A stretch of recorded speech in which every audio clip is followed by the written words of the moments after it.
Station just set some fuel, some supplies, and I'm heading out towards Robertson, which is in sort of the southern part of the Karoo.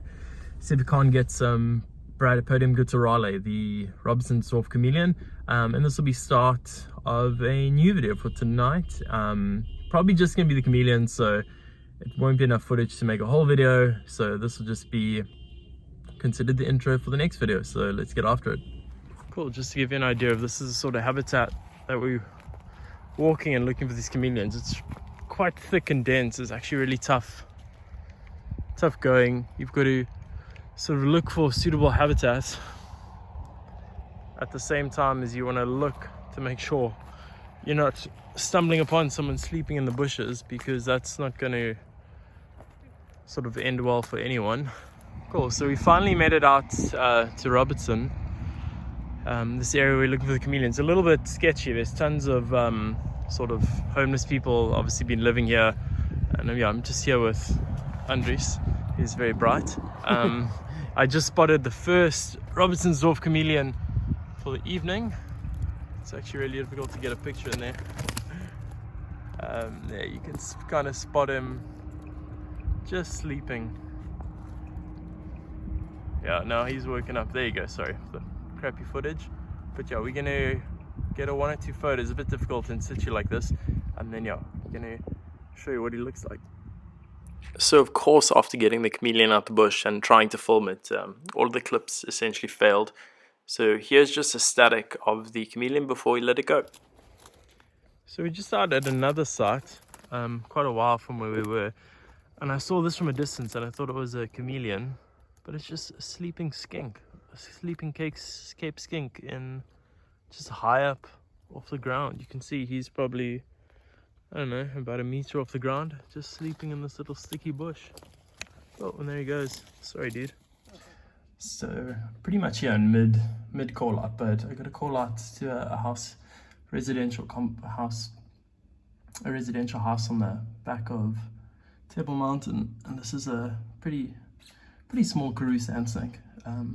It's obviously just gone between the hole and the floor here, and I've just got the rear side of it, just trying to see if I can't gently hold on to it till he comes out, because he should not be inside the house. But yeah, I'm going to see how it goes and hopefully we can get him out. Cool, you can see I've got a large portion of the snake out now. He's just gone under the sort of wooden flooring. There's a gap that they obviously forgot to seal up, and we're just about sort of getting him out centimeter by centimeter. I think he's about to come out now. Cool, there you go. Nice looking, really pale looking Karoo sand snake. This is Samophis nostrictus. Cool, that was a lot easier than I thought it was going to be. Nice yellow belly, markings on the head. Cool, but I'm in someone's house, so time to get out here and go release this guy. What is up, guys? I'm here in the sort of southern Cape region, trying to find some marsh frogs in pretty much this stuff. Have heard quite a few calling, but haven't had much luck, but hopefully I'm going to be able to find them and show you what they look like. These are the aptly named marsh frogs. So yeah, I'm gonna give this a little go and see if I can't find these guys, because I have tried quite a few times and I've just never come right. But as you can see, it's literally right up here by the beach. This is a little sort of seepage that's coming down from those mountains. So yeah, really nice habitat to work in. We're just gonna see if we can't come right. So I just thought I'd found my gull frog, the marsh frog, but nope, it is just a crappy baby Cape River frog. So he can go on his way, and I'm gonna carry on.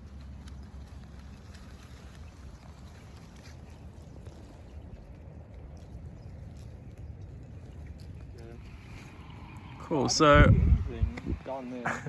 I've been working this section like a small baby hippo, like through these little reeds, and Oliver just came back up and we started looking at it, and within like 2 seconds he saw the frog that we were trying to look for.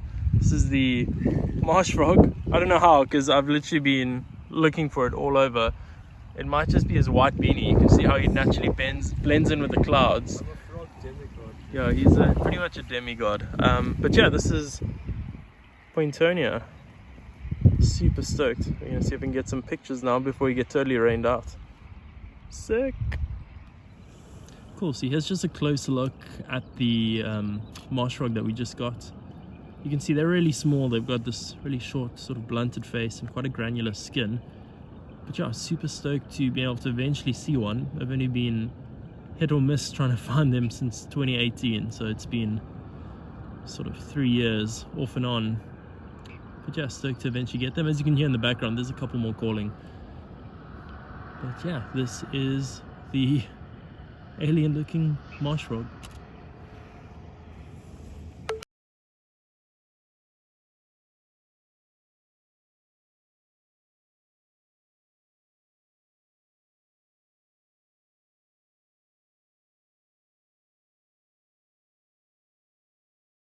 Mountains, and you can't ride skateboards, bicycles, rollerblading or scooters in this sort of pristine mountainous habitat, so I guess we're gonna have to get after some herping today.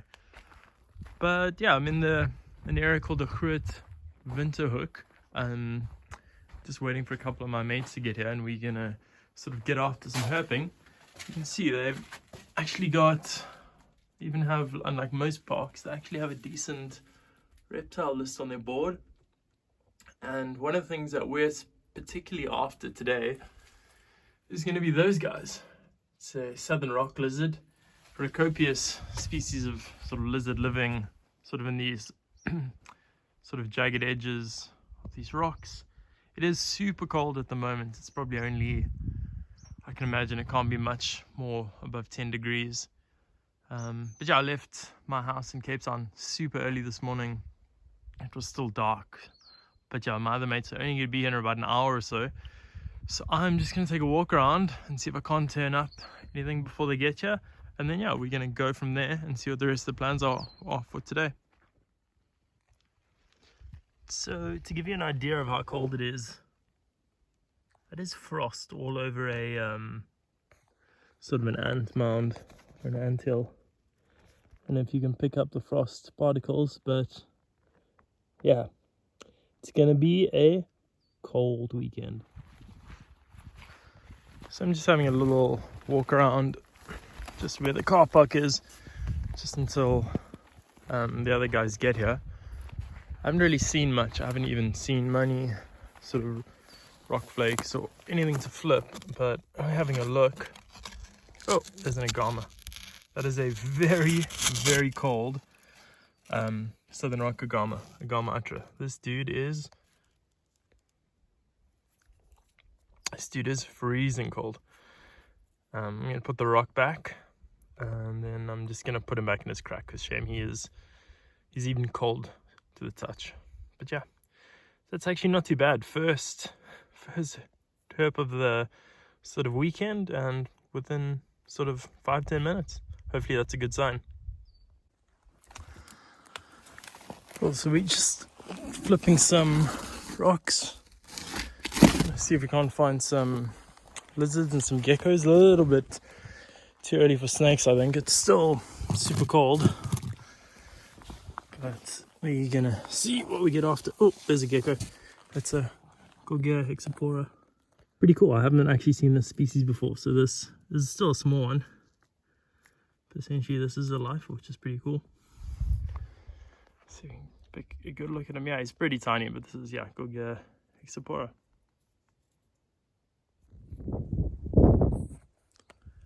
So just stopped at a spot on the pass here.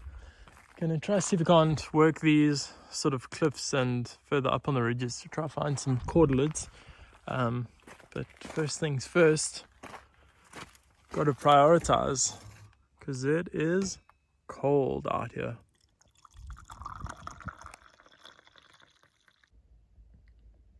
So this is one of the major targets for this weekend that we just got up here on the pass, along the sort of road cuts that cuts up the mountain. This is Olophensis girdled lizard, and you don't see a lot of records of them. You don't see a lot of photographs online of them. at all. So I was quite excited to sort of finally get hands on these guys. I'm just gonna see if I can zoom in. The light is really bad, but you can see the scales all along the dorsal are quite heavily keeled, and it's got these really heavy spikes all the way on the tail, and obviously the head is pretty much really flat and smooth. That just obviously helps. Cool, so we've just seen some geckos in these cracks, so we're going to see if we can't just wiggle some of them out gently. They look just like bronze geckos, which are not very exciting, but a record is a record. Here's one coming out here. He's right at the edge here. He went back in. He went back in again. Should have got a bigger oh wait, here we got one coming out. He's gonna run all the way out this hill.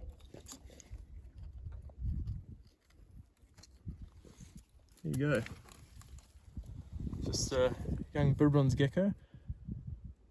Cool. I'm gonna just get some photos of this dude and we can put him back in his racket. Oh, he's being aggressive. Cool. So since we got those cordelids, the herping has been kind of slow. But I mean, if you get an idea of the habitat we're working, it's just endless amounts of rocks. Although I just pulled out a little southern rough gecko out of this little crack here. I've really got him out. I couldn't film and torch and sort of tickle him out at the same time. But yeah, nice welcome find, especially after not having seen anything for a while. But you can see this is quite dark. Usually at night, once they fire up, they've got quite nice sort of colors. But I don't know, you can see he's lost his tail, and that's obviously a regenerated tail. But if you look closely, let me just grab him actually. He's actually got quite a rough textured skin here. There you can see a little bit better, obviously, hence the common name. These aren't something that I see all that often, or that I haven't seen in the last couple of years, so pretty stoked to see the second one of today. Gonna grab some photos of this dude and hopefully turn up some cool lizards. So as you can see by the sticks pointing into that rock crack, after 20 minutes I finally managed to get the gecko out by gently just wiggling him out there. This is let's see if I can get a proper video. This is Gorgia microlepidota, the large scale leaf-toed gecko. As you can see, they're pretty large. I wasn't expecting them to be this size.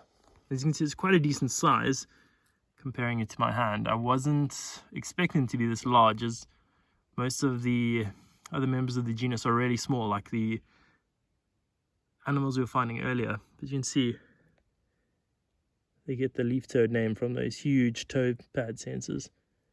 But yeah, super chuffed to get second life of the day. Gonna quickly grab some photos of this guy and then put him back in his rock crack. Sweet.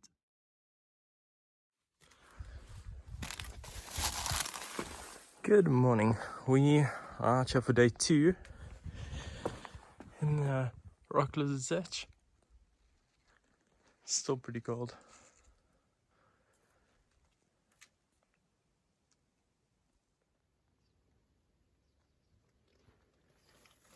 So I just found these cool looking sort of crevices and saw a tail sticking out. And you can see that all too well. But there is just a little agama atra sleeping in there. Southern rock agama. Not gonna get him out. We've seen quite a lot of them and they're really common, so just gonna leave him on his way in this crazy rock formation and continue our trek up the hill. So I'm just walking through the mountain here, and I literally kicked over this little rock and I just saw this little frog butt sticking out here, and that's a super cool find. This is Breviceps montanus, the mountain rain frog. Saw a couple of these last weekend, and I've seen quite a few on the videos already, so I'm not going to tweak them out too much. I'll put him on this little rock. Can have a better look at him. The light is pretty bad. Let me try make some shade. see what he looks like. But yeah, it's a decent find. I mean, we haven't been seeing a lot of other stuff. We really are blanking hard on this rock lizard that we're trying to find, but we're still going. So I'm going to snap a couple of photos of this guy, and then we're going to keep moving on for these lizards.